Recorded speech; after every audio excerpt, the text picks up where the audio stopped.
ಬೇಸು ದೊಣ್ಣೆಯಿಂದ ಪಾರಾದ CM Siddaramaiah ಕುರ್ಚಿ ಉಳಿಸಿಕೊಳ್ಳುವಲ್ಲಿ ಯಶಸ್ವಿಯಾದ ಅಹಿಂದ ನಾಯಕ. ಸದ್ಯಕ್ಕೆ ಗದ್ದಲಕ್ಕೆ ಬ್ರೇಕ್ ಬಿದ್ದಿರೋದ್ರಿಂದ ಸಿಎಂ ಪಾರಾಗಿದ್ದಾರೆ. ಅಹಿಂದ ಸಮುದಾಯಗಳ ಅಸ್ತ್ರವೇ ಸಿಎಂಗೆ ಪ್ರಬಲ ಶ್ರೀರಕ್ಷೆ. ಮುಂದೆ ಎದುರಾಗಲಿರುವ ಸ್ಥಳೀಯ ಸಂಸ್ಥೆಗಳ ಚುನಾವಣೆಗಳು, ಆ ಚುನಾವಣೆಗಳನ್ನ ಗೆಲ್ಲಬೇಕಾದ್ರೆ ಸಿದ್ದರಾಮಯ್ಯ ಅನಿವಾರ್ಯ. ಸಿದ್ದರಾಮಯ್ಯರನ್ನ ಕಳೆದುಕೊಳ್ಳೋದಕ್ಕೆ ಹೈಕಮಾಂಡ್ಗೆ ಇಷ್ಟ ಇಲ್ಲ. ಅತ್ತ ಪಕ್ಷ ಸಂಘಟನೆಯಲ್ಲಿ ಪ್ರಬಲ ಆಗಿದ್ದಾರೆ ಡಿಸಿಎಂ ಡಿಕೆಶಿ. ಹೀಗಾಗಿ ಡಿಸಿಎಂ ಡಿಕೆಶಿಯನ್ನು ಕಳೆದುಕೊಳ್ಳೋದಕ್ಕೆ ಇಷ್ಟ ಇಲ್ಲ. ಆದರೆ ಡಿಕೆಶಿಗಿಂತ ಸದ್ಯಕ್ಕೆ ಸಿದ್ದರಾಮಯ್ಯ ಪಕ್ಷಕ್ಕೆ ಅನಿವಾರ್ಯ. ಈ ಕಾರಣದಿಂದ ಇನ್ನಷ್ಟು ಕಾಲ ಸಿದ್ದರಾಮಯ್ಯ ಕುರ್ಚಿ ಅಬಾಧಿತ ಮುಂದುವರಿಸಬೇಕಾದ ಅನಿವಾರ್ಯತೆಯಲ್ಲಿ ಸಿಕ್ಕಿಬಿದ್ದಿದೆ ಹೈಕಮಾಂಡ್. ಇಬ್ಬರೂ ಕೂಡ ಒಂದೊಂದು ರೀತಿಯಲ್ಲಿ ಪಕ್ಷಕ್ಕೆ ಇಂಪಾರ್ಟೆಂಟೇ. ಸೊ ತಕ್ಕಡಿಯಲ್ಲಿ ಹಾಕಿದಾಗ ಸಿದ್ದರಾಮಯ್ಯನವರೇ ಸ್ವಲ್ಪ ಮೇಲು. ಸೊ ಆ ಕಾರಣಕ್ಕಾಗಿ ಮುಂದೆ ಸ್ಥಳೀಯ ಚುನಾವಣೆಗಳಿಗಿದೆ ಮತ್ತು 2028 ಚುನಾವಣೆಯನ್ನು ಫೋಕಸ್ ಮಾಡ್ಕೊಳ್ಬೇಕಾಗತ್ತೆ. ಆ ಕಾರಣಕ್ಕಾಗಿ ಹೈಕಮಾಂಡ್ ಇದೀಗ ರಿಸ್ಕ್ ತೆಗೆದುಕೊಳ್ಳುವಂಥ ಮನಸ್ಥಿತಿಯಲ್ಲಿ ಸದ್ಯದ ಮಟ್ಟಿಗಂತೂ ಇಲ್ಲ. ಆ ಕಾರಣಕ್ಕಾಗಿ ಸಿದ್ದರಾಮಯ್ಯನವರ ಕುರ್ಚಿ ಇದೀಗ ಭದ್ರ ಆಗ್ತಾಗಿದೆ.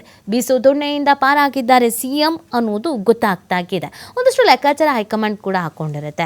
ಸಿದ್ದರಾಮಯ್ಯನವರನ್ನು ಕೆಳಗಿರಿಸಿದ್ರೆ ಏನಾಗುತ್ತೆ, ಡಿ ಕೆ ಶಿವಕುಮಾರ್ ಅವರನ್ನು ಸಿಎಂ ಮಾಡಿದ್ರೆ ಏನಾಗತ್ತೆ, ಯಥಾಸ್ಥಿತಿಯನ್ನು ಮುಂದುವರಿಸೋದು ಎಷ್ಟು ಸೂಕ್ತ ಅನ್ನೋದೆಲ್ಲವೂ ಕೂಡ ಇದೆಲ್ಲವನ್ನು ಗಮನದಲ್ಲಿ ಇಟ್ಕೊಂಡಿಗೆ ನಿನ್ನೆ ಪ್ರೆಸ್ ಮೀಟ್ ಮಾಡೋದಕ್ಕೆ ತಿಳಿಸಿದ್ದು.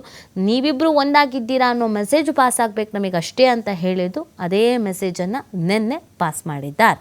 ಸೊ ಇನ್ನೇನು ಕ್ರಾಂತಿ ಆಗ್ಬಿಡುತ್ತೆ, ಸಿಎಂ ಚೇಂಜ್ ಆಗಿಬಿಡ್ತಾರೆ ಅನ್ನುವಷ್ಟರಲ್ಲಿ ಒಂದು ಕ್ವಿಕ್ ಬ್ರೇಕನ್ನು ಹೈಕಮಾಂಡ್ ಹಾಕಿದೆ. ಆ ಬ್ರೇಕ್ನಿಂದ ಸದ್ಯಕ್ಕೆ ಎಲ್ಲರೂ ತಟಸ್ಥರಾಗಿದ್ದಾರೆ.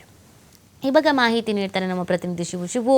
ಸಿದ್ದರಾಮಯ್ಯನವರು ಪಕ್ಷಕ್ಕೆ ಅನಿವಾರ್ಯ ಅನ್ನುವಂಥದ್ದು ಬೀಸೋ ದೊಣ್ಣೆಯಿಂದ ಹೇಗೆ ಪಾರಾಗುವಂತೆ ಮಾಡಿದೆ? ನೀತಿ ಏನು ರಾಜ್ಯದಲ್ಲಿ ನಡೀತಾ ಇತ್ತು ಬೆಳವಣಿಗೆಗಳು, ಅದಕ್ಕೆಲ್ಲ ನಿನ್ನೆ ಒಂದು ತಾತ್ಕಾಲಿಕವಾಗಿ ಪರಿಹಾರ ಸಿಕ್ಕಂತೆ ಕಾಣಿಸ್ತಾ ಇದೆ. ಸಿಎಂ ಡಿಸಿಎಂ ಇಬ್ಬರು ಕೂಡ ಒಟ್ಟಿಗೆ ಸಭೆಯನ್ನ ನಡೆಸುವ ಮೂಲಕ ಒಂದು ಒಮ್ಮತದ ತೀರ್ಮಾನಕ್ಕೆ ಬಂದಿದ್ರು.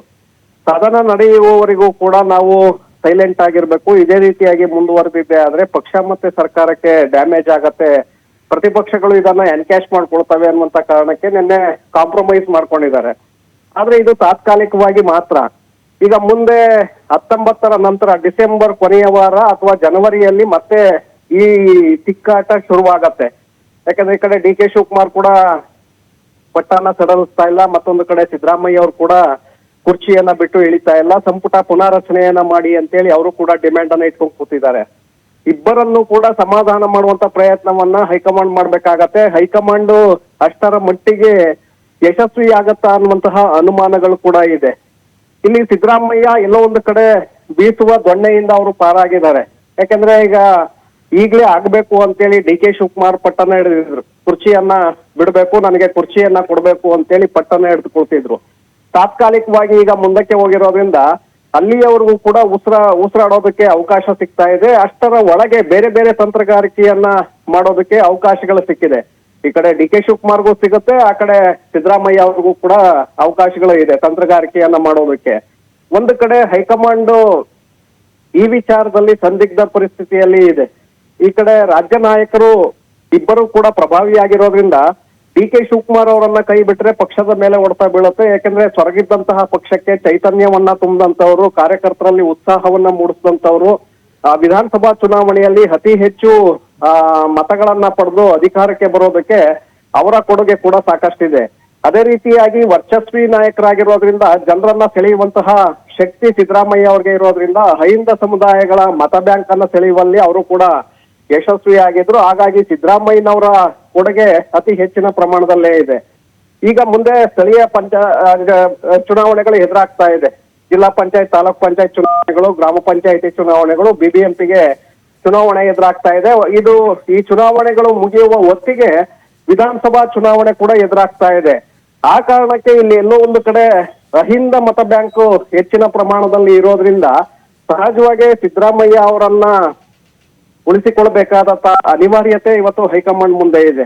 ಯಾಕಂದ್ರೆ ಕಾಂಗ್ರೆಸ್ ಪಕ್ಷಕ್ಕೆ ಆ ಮತ ಬ್ಯಾಂಕೇ ಗಟ್ಟಿಯಾಗಿದೆ. ರಾಜ್ಯದಲ್ಲಿ ಅತಿ ಹೆಚ್ಚು ಪ್ರಮಾಣದಲ್ಲಿ ದಲಿತ ಸಮುದಾಯ, ಅಲ್ಪಸಂಖ್ಯಾತ ಹಾಗೆ ಒಬಿಸಿ ಹಿಂದುಳಿದ ವರ್ಗಗಳು ಇರೋದ್ರಿಂದ ಆ ಮತಗಳೇ ಕಾಂಗ್ರೆಸ್ಗೆ ಇಲ್ಲಿಯವರೆಗೂ ಕೂಡ ಹೆಚ್ಚಿನ ಪ್ರಮಾಣದಲ್ಲಿ ಬೀಳ್ತಾ ಇದೆ. ಲಿಂಗಾಯತ ಸಮುದಾಯದ ಮತಗಳು ಸಂಪೂರ್ಣವಾಗಿ ಬಿಜೆಪಿ ಕಡೆ ಹೋಗ್ತಾ ಇದೆ. ಈ ಚುನಾವಣೆಯಲ್ಲಿ ಯಡಿಯೂರಪ್ಪನವರನ್ನ ಕೆಳಗಿಳಿಸಿದ್ರು ಅನ್ನುವಂತಹ ಕಾರಣಕ್ಕೆ ಒಂದು 20% ಲಿಂಗಾಯತ ಸಮುದಾಯದ ಮತಗಳು ಕಾಂಗ್ರೆಸ್ ಕಡೆ ಬಂದಿರಬಹುದು. ಇನ್ನ ಉಳಿದಂತೆ ಹಳೆ ಮೈಸೂರು ಭಾಗದಲ್ಲಿ ಪ್ರಬಲವಾಗಿರುವಂತಹ ಒಕ್ಕಲಿಗ ಸಮುದಾಯ ಇವತ್ತಿಗೂ ಕೂಡ ದೇವೇಗೌಡರ ಬೆನ್ನಿಗೆ ನಿಂತಿದೆ. 80% ಮತಗಳು ದೇವೇಗೌಡರಿಗೆ ಹೋಗುತ್ತೆ, ಜೆಡಿಎಸ್ ಪಕ್ಷಕ್ಕೆ ಹೋಗುತ್ತೆ. ಆ ಕಾರಣಕ್ಕೆ ಸಿದ್ದರಾಮಯ್ಯ ಕಾಂಗ್ರೆಸ್ ಪಕ್ಷಕ್ಕೆ ಒಂದು ರೀತಿ ಅನಿವಾರ್ಯ ಅನ್ನುವಂತ ಸ್ಥಿತಿ ಈಗ ನಿರ್ಮಾಣ ಆಗಿರೋದ್ರಿಂದ ಸಹಜವಾಗಿ ಒಂದು ಕಠಿಣವಾದಂತ ನಿರ್ಧಾರವನ್ನ ಹೈಕಮಾಂಡ್ ತೆಗೆದುಕೊಳ್ಬೇಕಾಗತ್ತೆ. ಹಾಗಾಗಿ ಸಿದ್ದರಾಮಯ್ಯ ಸದ್ಯಕ್ಕೆ ಪಾರಾಗಿದ್ದಾರೆ. ಆದ್ರೆ ಇಕ್ಕಟ್ಟು ಹಾಗೆ ಮುಂದುವರಿಯುತ್ತೆ, ಬಿಕ್ಕಟ್ಟು. ಮತ್ತೊಂದು ಕಡೆ ಪಕ್ಷ ಅವ್ರ ಕಡೆ ಹೆಚ್ಚಿನ ಒಂದು ಮಣೆಯನ್ನು ಕೂಡ ಹಾಕ್ಬೇಕಾಗತ್ತೆ. ಹಾಗಾಗಿ ಕಾಂಪ್ರಮೈಸ್ ಅನ್ನ ಮಾಡಿ ಕೆಲವು ದಿನಗಳವರೆಗೆ ಅವ್ರಿಗೆ ಅವಕಾಶವನ್ನ ಮಾಡಿಕೊಡುವಂತ ಪ್ರಯತ್ನವನ್ನ ಮಾಡಬಹುದು. ಒಂದು ವೇಳೆ ಏನಾದ್ರೂ ಇಬ್ಬರಲ್ಲಿ ಒಬ್ಬರನ್ನ ಕಡೆಗಣಿಸಿದ್ದು ಆದ್ರೂ ಸರ್ಕಾರಕ್ಕೆ ಸಂಕಷ್ಟ ಕಟ್ಟಿಟ್ಟ ಬುತ್ತಿ ನೀತಿ. Okay, thank you ಶಿವತಮಿಳ್.